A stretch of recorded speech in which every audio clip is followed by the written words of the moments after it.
आज हम BA part second के प्रथम प्रश्न पत्र प्रमुख राज्य व्यवस्थाओं में ब्रिटिश संविधान के ऊपर चर्चा करेंगे।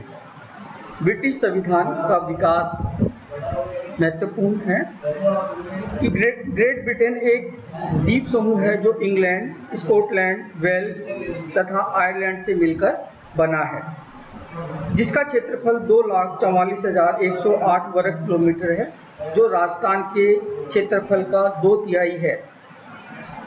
यहाँ की जनसंख्या 6,50,00,000 के लगभग है। जनसंख्या का 11% भाग कृषि पर आधारित है और ज़्यादातर जनसंख्या नगरों में निवास करती है। ब्रिटेन का संविधान क्रमिक विकास का परिणाम है। यहाँ फ्रांस, रूस, चीन की तरह कोई हिंसात्मक क्रांति नहीं हुई है। इसका कारण ब्रिटिश नागरिकों का राष्ट्रीय चरित्र है। ब्रिटिश नागरिकों में बुनियादी बातों के संबंध में मतों की एकता पाई जाती है।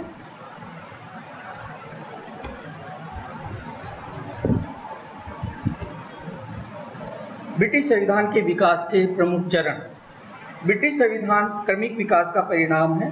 इसका निर्माण किसी संविधान सभा ने नहीं किया, वरन राजनीतिक चेतना की वृद्धि के साथ साथ इसका विकास हुआ है।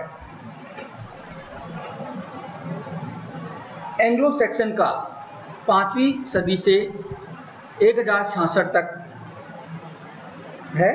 एंग्लो सैक्सन काल का इतिहास केल्ट, रोमन और सैक्सन जाति के आगमन से शुरू होता है। 5वीं शताब्दी में एंग्लो सैक्सन लोगों का शासन स्थापित हुआ। ब्रिटिश संविधान की नींव पड़ी। इसी युग में राजतंत्र और स्थानीय शासन की नींव पड़ी। राजपद का प्रादुर्भाव। वंशानुगत राजतंत्र की व्यवस्था नहीं थी। राजा का चयन विटनेस मार्ट अर्थात बुद्धिमानों की सभा द्वारा होता था।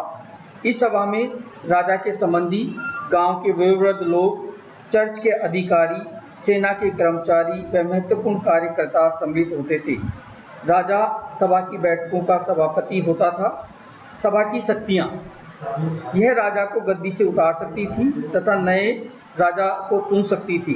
राजा को के साथ वह कानून भी बनाती थी और कर भी लगाती थी। यह दीवानी तथा फौजदारी मामलों में उच्च न्यायालय का कार्य भी करती थी। यह राजा पर नियंत्रण रखती थी। इससे सीमित एवं वैधानिक राजतंत्र के विचार का सूत्रपात हुआ। दूसरा, स्थानीय स्वशासन का सूत्रपात। सारा देश शायरों में विभक्त था। शायर हंड्रेड्स नामक उप प्रदेशों में विभक्त थे। शायरों, प्रत्येक शायर में एक शायर मुक्त होता था। शायर हंड्रेड्स, प्रत्येक में एक स्थानीय सभा होती थी।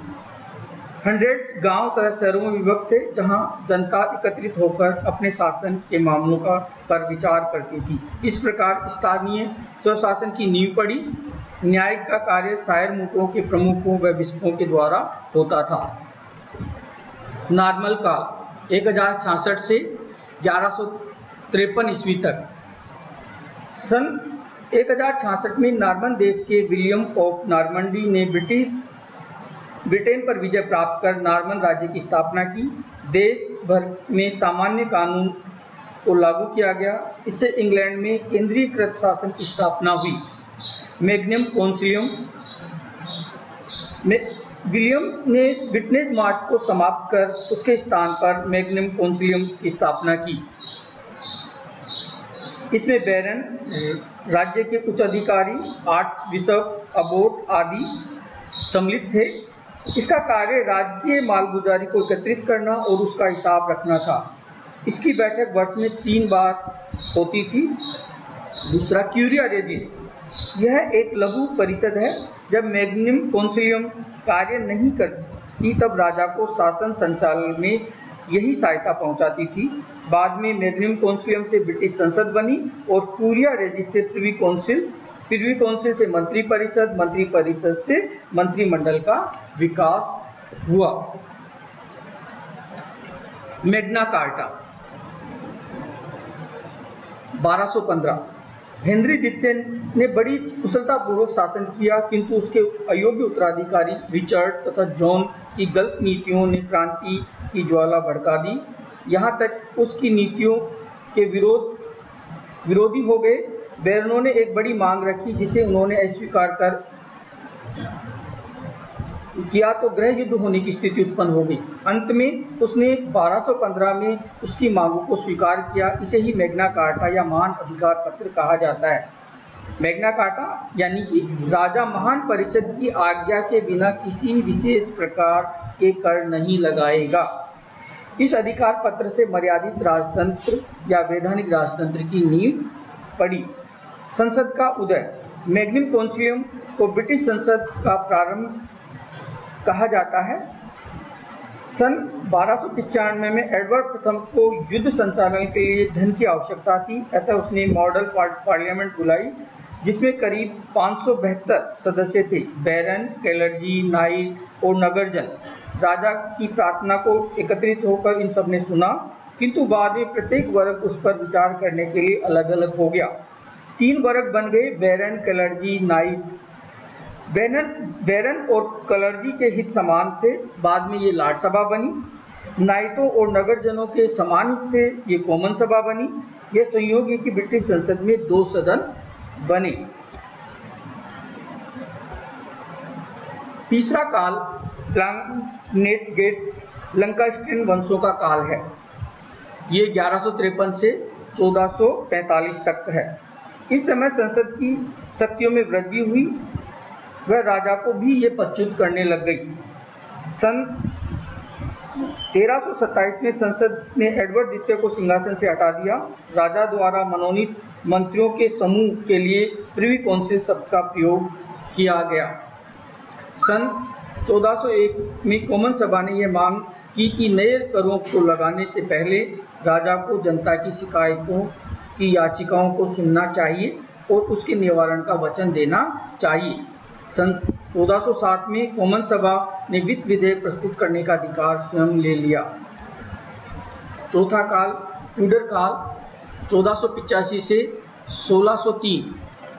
इस समय संसद का महत्व कम हो गया क्योंकि ट्यूडर राजाओं ने बहुत सारा धन इकट्ठा कर लिया था और इसलिए उन्होंने संसद को बुलाना आवश्यक नहीं समझा। इस काल में राजकीय शक्ति पोप के नियंत्रण से मुक्त हो गई। पांचवा काल स्टुअर्ट काल। स्टुअर्ट राजाओं के शासन काल में राजा व संसद सदा एक दूसरे के विरोध में रहे। अंत में संसद की विजय हुई। ब्रिटेन में संसदीय लोकतंत्र की आधारशिला इसी काल में रखी गई। इस काल में निम्नलिखित संवैधानिक परिवर्तन हुए। कैबिनेट का उदय। प्रिवी काउंसिल एक बड़ी संस्था हो गई थी, इसलिए चार्ल्स द्वितीय ने 1667 में कुछ महत्वपूर्ण व्यक्तियों की एक समिति से परामर्श लेना शुरू कर दिया जिसे कबाल कहा जाता है। ये कबाल जो 5 व्यक्ति थे उनके पहले नाम के अक्षर से बना है। इसे बाद में मंत्रिमंडल का उदय हुआ। दूसरा अधिकार पत्र पिटिशन ऑफ राइट 1689। गौरवपूर्ण क्रांति 1688 के पश्चात संसद 1689 में चार्ल्स प्रथम से उस अधिकार याचना पत्र को मनवाने में सफल हुई जिसमें राजा की शक्तियों पर अनेक प्रतिबंध लगाए गए थे। इसकी प्रमुख बातें: संसद की पूर्व स्वीकृति के बिना राजा कोई नवीन कर नहीं लगा सकता। राजा को वर्ष में कम से कम एक बार संसद की बैठक अवश्य बुलानी पड़ती थी। संसद की पूर्व स्वीकृति के बिना राजा कोई सेना नहीं रख सकता था। संसद में जनता के प्रतिनिधियों को भाषण की स्वतंत्रता प्राप्त थी। उत्तराधिकार अधिनियम 1701। विलियम और मेरी के कोई संतान नहीं थी, इसलिए 1701 में उत्तराधिकारी अधिनियम पारित हुआ और यह निश्चित हुआ कि राजा संसद की स्वीकृति के बिना न तो विदेश जा सकता है और न ही युद्ध की घोषणा कर सकता है। छठा काल हैनोवर काल। यहीं से संसदीय लोकतंत्र का विकास प्रारंभ हुआ है। 20वीं शताब्दी के पूर्वार्ध तक पूर्णतः प्राप्त कर लिया। इस काल में की प्रमुख विशेषताएं: प्रधानमंत्री पद का उदय। प्रारंभ में मंत्रिमंडल की अध्यक्षता राजा क्या करता था। जॉर्ज राजा अंग्रेजी नहीं जानते थे, अतः उन्होंने मंत्रिमंडल की बैठकों में भाग लेना बंद कर दिया। जॉर्ज राजा ने व्हिग दल के नेता रॉबर्ट वालपोल को अपना मुख्य परामर्शदाता नियुक्त किया। वही मंत्रिमंडल की बैठकों की अध्यक्षता करता था। बाद में उसे प्रधानमंत्री कहा जाने लगा। इस प्रकार प्रथम प्रधानमंत्री रॉबर्ट वोलपोल हुए। राजनीतिक दलों का विकास भी इसी काल में हुआ। मंत्रिमंडलीय प्रणाली की विकास के साथ साथ दलों का विकास प्रारंभ हुआ। कॉमन सभा का लोकतांत्रिकरण इसी काल में हुआ। विभिन्न अधिनियमों द्वारा 1832, 1867, 1828 इसके माध्यम से मताधिकार का विकास होता चला गया। लॉर्ड सभा की शक्तियों को कम करना। जो कॉमन सभा का लोकतांत्रिकरण होता गया, लॉर्ड सभा के अधिकारों में कमी आती गई। लॉर्ड सभा वंशानुगत संस्था होने के कारण राष्ट्र का दर्पण नहीं हो सकती थी। इसलिए सन 1832 का सुधार अधिनियम लॉर्ड सभा की इच्छा के विरुद्ध पारित हुआ। 1910 में लॉर्ड सभा ने लॉर्ड जॉर्ज के प्रगतिशील बजट को अस्वीकार कर दिया। 1911 और 1949 के संसदीय अधिनियमों द्वारा इसकी शक्तियां कम कर दी गई। हो गया।